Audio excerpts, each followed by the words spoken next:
Hi hello வணக்கம் மக்களே. This video sponsored by school of business organisation Tiruvannamalai. இது நம்மளோட டிஜிட்டல் மார்க்கெட்டிங் கம்பெனிங்க. இதில் ஒர்க் பண்ண இன்ட்ரெஸ்ட் இருக்கவங்க ஸ்க்ரீனில் தெரியுற என்னோட வாட்ஸ்அப் நம்பரை கான்டாக்ட் பண்ணுங்கள். வாங்க வீடியோக்குள்ளே போகலாம்.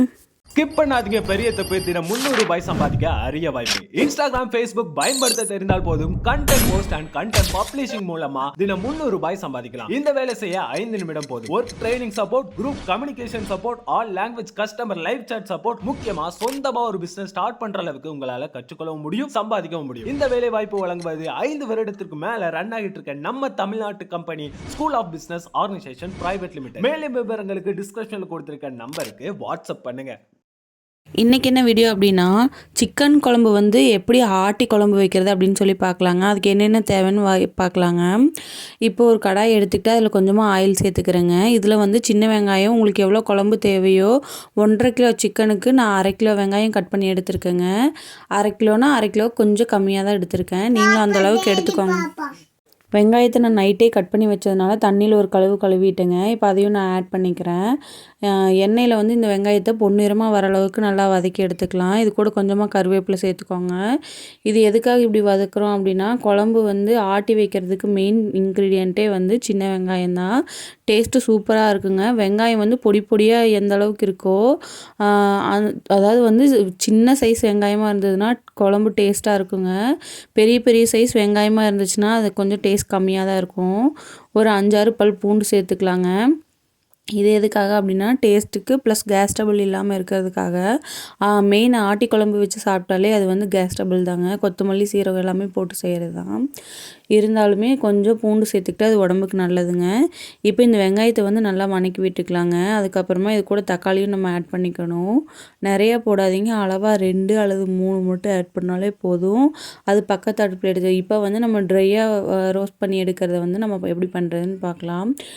50 கிராம் கொத்தமல்லி எடுத்துருக்கேங்க. இதை வந்து கொஞ்சமாக நல்லா பொன்னிறமாக வர அளவுக்கு நல்லா இந்த மாதிரி வறுத்து எடுத்துக்கலாம். அதுக்கு முன்னாடி இதில் ஏதாவது குச்சி, கல், மண் இருக்கான்னு செக் பண்ணிக்கோங்க. இதை வந்து நல்லா பொன்னிறமாக வறுத்து எடுத்துக்கணும். அடுப்பை வந்து லோ ஃப்ளேம்லேயே வச்சு தான் இதை வறுத்து எடுக்கணும். இப்போ கொத்தமல்லி வறுத்து எடுத்ததுக்கப்புறமா ஒரு சின்ன ஸ்பூனில் வந்து கொஞ்சமாக சீரகம் எடுத்துக்கோங்க. அதையும் நம்ம இது மாதிரி ட்ரை ரோஸ்ட் தான் பண்ணி எடுக்கணும். இது எதுக்காக ட்ரை ரோஸ்ட் பண்ணுறோம் அப்படின்னா, ஆட்டாங்கல்ல அரைக்கும் போது அந்த காலத்துலலாம் வந்து ஒன்றுக்குள்ளே ஒன்று போட்டு அரைக்க மாட்டாங்க. இதை வந்து தனியாக ஒரு பவுடராக இடித்து அதுக்கப்புறமா தான் சமைப்பாங்களாம். இல்லைனா திப்பி திப்பியாக இருக்க மாதிரி இருக்கும் குழம்பு. நல்லா நைஸாக இருக்க வரைக்கும் கறி குழம்பு டேஸ்ட்டு சூப்பராக இருக்குங்க. இப்போ கொத்தமல்லி நல்லா வதங்கிருச்சுங்க. அதை வேறு ட்ரஃபில் மாற்றிட்டு இப்போ நம்ம மறுபடியும் அதே ட்ரையாக இருக்க கடாயை வந்து நான் எடுத்துக்கிறேன். அந்த கடாயில் வந்து கொஞ்சமாக சீரகம் சேர்த்துக்கிறேன். இந்த சீரகத்தையும் நம்ம நல்லா வறுத்து எடுத்துக்கலாங்க. சீரகம் வந்து கொஞ்சம் லைட்டாக வெடிக்கிற மாதிரி இருக்கும். பக்கத்தில் வந்து கொஞ்சம் தள்ளி நின்னே வறுத்தெடுங்க. லைட்டாக தான் வெடிக்கும், ஒன்றும் பெருசாலாம் இருக்காது. இருந்தாலும் சொல்கிறேன், லைட்டாக கண்ணில் படாமல் இருக்கிறதுக்காக சொல்கிறேன். அடுப்பை வந்து லோ ஃப்ளேம்லேயே வச்சு நல்லா ஃப்ரை பண்ணிக்கோங்க. இது வந்து ரொம்ப பொன்னிறமாக தான் வறுக்கணுங்க. ரொம்ப இதாகவும் கருக்க விட்டுறாதீங்க. ஒரு கருக்குவாக சடிச்சிட்ருக்க மாதிரி இருக்கும். சீரகம் வந்து சீக்கிரமாக வதங்கிடுங்க. அதனால் அதையும் நான் வேறு கடாயில் சேஞ்ச் பண்ணிவிட்டு அடுத்தடுத்த இன்க்ரீடியன்ட் பக்கத்தில் எடுத்து ரெடியாக வச்சுட்டு தாங்க இதை நீங்கள் குக் பண்ணவே ஆரம்பிக்கணும். ஏன்னா சீக்கிரமாக ஹீட் ஆயிரும். நம்ம எதுவும் ஆயிலோ தண்ணியோ எதுவுமே ஆட் பண்ண போகிறது இல்லை. அதனால தான் சொல்கிறேன். மறுபடியும் அதே கடாயை வச்சுட்டு ஒரு கொஞ்சமாக கடுகு போட்டு அதையும் வறுத்து எடுத்துக்கலாம். இவ்வளோதாங்க கடுகு சேர்க்கணும். இதையும் நல்லா வந்து கடுகு வந்து கலர் சேஞ்ச் ஆகி வருங்க. நல்லா வெடித்து அந்த மாதிரி வர வரைக்கும் இதை கொஞ்சம் ஹீட் பண்ணிக்கிட்டே இருக்கலாம். எல்லா கடுகுமே வெடிக்கணும். வெடிக்கிற சவுண்டு நின்னதுக்கப்புறமா தான் அதையும் அடுத்த கடாயில் சேஞ்ச் பண்ணிவிட்டு அடுத்த இது மாற்றி வறுக்கணும். இப்போ இதையும் நான் நல்லா வறுத்து எடுத்துக்கிறேங்க. நெக்ஸ்ட்டு இதையும் வேறு இதில் சேஞ்ச் பண்ணிவிட்டு கொஞ்சமாக கடலைப்பருப்பு எடுத்துக்கிறேன். அதையும் நம்ம இது மாதிரி ட்ரை ரோஸ்ட் பண்ணி தான் எடுக்கணும். கடலைப்பருப்பு எதுக்காகனா குழம்பு வந்து கொஞ்சம் கெட்டித்தன்மையாக வரணும். அதுக்காக தான் டேஸ்ட்டும் கொடுக்கணும். ப்ளஸ் அதுக்காக தான் இது. இதையும் நம்ம அதே மாதிரி பொடி பொடியாக வறுத்து எடுத்துக்கணும். இது கொஞ்சம் பொரியிற மாதிரி வருங்க. ஒயிட் கலர் சேஞ்ச் ஆகி வரும் பருப்பே. அதாவது வந்து கான் எப்படி பொரிஞ்சு வருமோ அது மாதிரி இந்த கடலையும் வந்து பொரிஞ்சு வரும். அந்த மாதிரி லைட்டாக பொரிஞ்சதுக்கப்புறமா இது பண்ணிக்கோங்க. பக்கத்தில் வெங்காயம் வதங்கிட்டுருக்கு. அதில் இந்த 4 தக்காளியும் நான் ஆட் பண்ணிக்கிறேன். 3 தக்காளி ஆட் பண்ணாலே போதுங்க. நான் 3 தான் ஆட் பண்ணியிருந்தேன். இப்போது இந்த வெங்காயத்தையும் நம்ம தக்காளியும் வதக்கி விட்டுக்கலாம் ஒரு சைடு. இப்போ இந்த கடலைப்பருப்பையும் நம்ம நல்லா இந்த மாதிரி வறுத்து எடுத்துக்கலாம். இதையும் வேறு இதில் மாற்றிட்டு கொஞ்சமாக குருமிளகு சேர்த்துக்கோங்க. அதையும் நம்ம இதே மாதிரி வறுத்துக்கலாம். அப்புறம் வந்து கொஞ்சமாக வரமிளகாய் சேர்த்துருக்கேன். காரத்தும் எவ்வளோ தேவையோ அந்தளவுக்கு நீங்கள் வரமிளகாவும் குருமிளகும் கணக்கு பண்ணி சேர்த்துக்கோங்க. இப்போ வரமிளகாயும் நான் ட்ரை ரோஸ்ட் பண்ணி எடுத்துக்கிறேன். அடுத்தடுத்த இன்க்ரீடியன்ட் ஒவ்வொன்றா பக்கத்துலேயே எடுத்து வச்சுட்டு அதுக்கப்புறமா ஃப்ரை பண்ண ஆரம்பிங்க. இப்படி தனித்தனியாக எடுத்துகிட்டு இருந்தீங்க அப்படின்னா கடாய் ரொம்ப ஹீட் ஆயிரும். டக்குன்னு போட்ட உடனே கருக தான் பார்க்கும், அது வந்து வதங்காது. அதுக்காக தான் சொல்கிறேங்க. இப்போது வரமிளகாயை வதக்கி எடுத்துக்கலாம். அதுக்கு அடுத்தது தான் அடுத்தடுத்து இன்க்ரீடியன்ட் ஆட் பண்ணணும். தனித்தனியாக போட்டு இந்த பவுட்ரை வந்து தனியாக மிக்சியில் அரைச்சி எடுத்துக்கோங்க. அதுக்கப்புறமா வெங்காயத்தோடு ஒன்றா கலந்துக்கோங்க. நான் அடுத்தடுத்து வீடியோவில் காமிச்சிருக்கேன் பாருங்கள், அது மாதிரி ஃபாலோ பண்ணிக்கோங்க.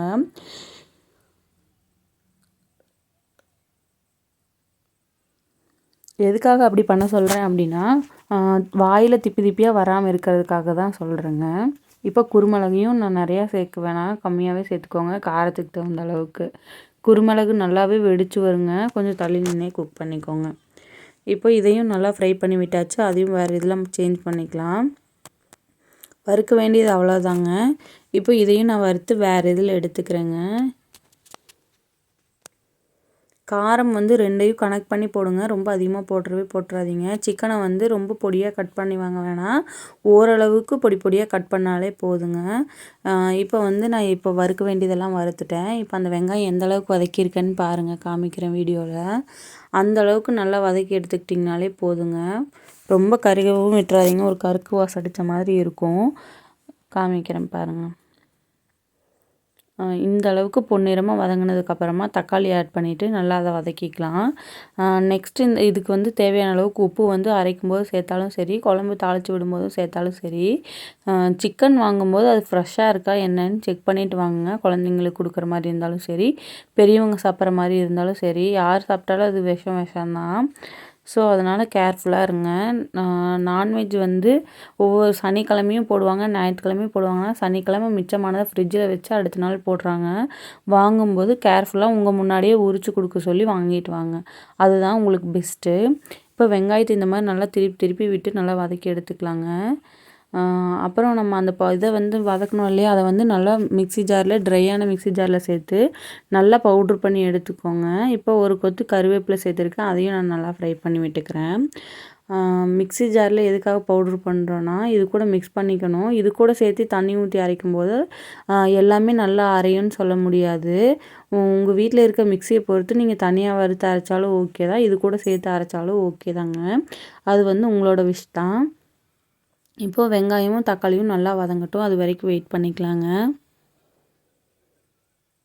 இது கூட கொஞ்சமாக மஞ்சள் தூள் அடுத்தடுத்து காமிக்கிறேன் பாருங்கள். இப்போது இந்த வெங்காயமும் தக்காளியும் நல்லா வதங்கிருச்சுங்க. எந்த அளவுக்கு கலர்ஃபுல்லாக மசாலா வந்திருக்குன்னு பாருங்கள். இப்போ அந்த மசாலா வந்து நம்ம இது கூட ஆட் பண்ணிக்கலாம். இதை மிக்ஸ் பண்ணி விட்டுறலாம். இது கூட குழம்பு இந்த மாதிரி ட்ரை பண்ணுங்க பாருங்கள், டேஸ்ட்டு சூப்பராக இருக்கும். வீடியோ பிடிச்சிருந்துச்சுன்னா லைக் பண்ணுங்கள், ஷேர் பண்ணுங்கள், சப்ஸ்கிரைப் பண்ணி சப்போர்ட் பண்ணுங்கள் மக்களே.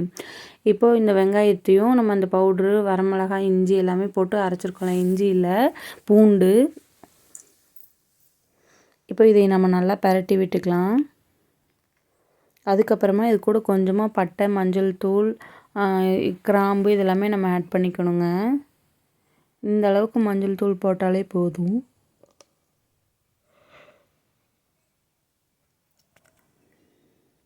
மஞ்சள் தூள் அதிகமாக போட வேணாங்க, இவ்வளோ கொஞ்சமாக போட்டாலே போதும். நெக்ஸ்ட்டு கொஞ்சமாக பட்டை சேர்த்துக்கிறேன். பட்டை வந்து மணத்துக்காகவும் டேஸ்ட்டுக்காகவும் தான் நம்ம ஆட் பண்ணுறோம். 2-3 கிராம்பு சேர்த்துக்கிறேன். இப்போ இதையும் நம்ம நல்லா வதக்கி விட்டுக்கலாங்க. இப்போ இது கூட நம்ம வேறு எதுவும் சேர்க்க வேண்டியது இல்லைங்க. இப்போ வந்து ஒரு குக்கர் எடுத்துக்கலாம். அந்த குக்கரில் வந்து கொஞ்சமாக ஆயில் சேர்த்துக்கோங்க. இப்போ நம்ம வதக்கி வச்சுருக்கிறது எல்லாம் நல்லா பேஸ்ட் மாதிரி அரைச்சி எடுத்துக்கலாம். வெங்காயமும் சின்ன வெங்காயம் வந்து நம்ம ரவுண்டாக கட் பண்ணி எடுத்து வச்சுருக்கலாம். அது கூட கொஞ்சமாக கருவேப்பிலையும் சேர்த்துக்கலாங்க. இப்போ இந்த எண்ணெய் நல்லா ஹீட் ஆனதையும் கொஞ்சமாக கடுகு சேர்த்துக்கோங்க. கடுகு நல்லா வெடிக்கிற வரைக்கும் வெயிட் பண்ணிக்கலாம்.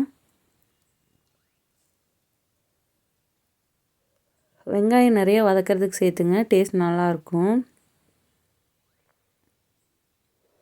சிக்கனை இந்தளவுக்கு பொடி பொடியாக கட் பண்ணி நல்லா கழுவி எடுத்து வச்சுருக்கேங்க. நீங்களும் அந்த மாதிரி எடுத்துக்கோங்க.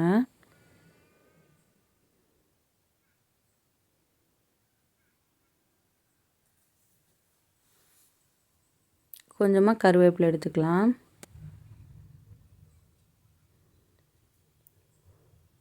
சிக்கன் ஒரே மாதிரி ட்ரை பண்ணுறதுக்கு இந்த மாதிரி ட்ரை பண்ணி பாருங்கள், டேஸ்ட்டு சூப்பராக இருக்குங்க. இப்போ அந்த வெங்காயமும் கருவேப்பிலையும் நான் சேர்த்துக்கிறேன். இது நல்லா வதங்கிக்கட்டும். இது நல்லா வதங்கினதுக்கப்புறமா கழுவி வச்சுருக்கோம் இல்லையா, அந்த சிக்கனை வந்து நம்ம அதுக்குள்ளே ஆட் பண்ணிக்கலாங்க. இப்போ நல்லா இந்த எண்ணெயிலேயே நல்லா வறுத்து விடுங்க. அது சிக்கனே நிறையா தண்ணி விடும். தண்ணி இல்லாமல் சுத்தமாக ட்ரை பண்ணி எடுத்துக்கலாம். இப்போ சிக்கனை எண்ணெயிலேயே நல்லா வதக்கி விடுங்க. அதுக்கப்புறமா தான் அந்த மசாலா நம்ம ஆட் பண்ண போகிறோம். இந்த மாதிரி திருப்பி விட்டிங்க அப்படின்னா சிக்கனோட கலரே சேஞ்ச் ஆகுங்க. உங்களுக்கே நல்லா தெரியும் அடியிலேருந்து மேலே வர சிக்கன் எப்படி இருக்கும் அப்படின்ட்டு. இங்கே பாருங்கள் எப்படி கலர் சேஞ்ச் ஆகி தண்ணி எவ்வளோ தண்ணி வருதுன்ட்டு. இப்போ அரைச்சி வச்சுருக்க மசால் பாருங்கள் எவ்வளோ கலர்ஃபுல்லாக இருக்குன்ட்டு. குழம்பு டேஸ்ட்டாக இருந்ததுங்க, நீங்களும் ட்ரை பண்ணி பாருங்கள். இப்போ இந்த குழம்போட மிளகு அரைச்சி வச்சுருக்கோம் இல்லையா, அந்த மிளகையும் நம்ம இது கூட ஆட் பண்ணிக்கலாம். இப்போ இந்த சிக்கன் வேகிறதுக்கு தேவையான அளவுக்கு கொஞ்சமாக தண்ணி சேர்த்துக்கலாங்க.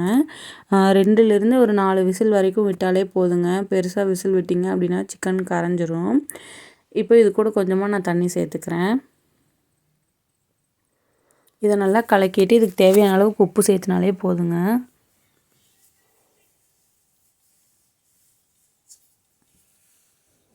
இந்த அளவுக்கு நல்லா பரட்டி விட்டாலே போதும். அவ்வளோதாங்க. குக்கர் மூடி வச்சிட்டிங்கனாலே போதுங்க. இதுக்கு தேவையான அளவுக்கு உப்பு மட்டும் சேர்த்துக்கலாம். சிக்கனை இதுலேயே விடுற மாதிரி இருந்தாலும் ஓகேங்க. தனியாக எடுத்து ஃப்ரை பண்ணுறதா இருந்தாலும் ஓகே. அதுவும் நம்மளோட யூடியூப் சேனலில் வீடியோ வந்திருக்குங்க, நீங்களும் பாருங்கள்.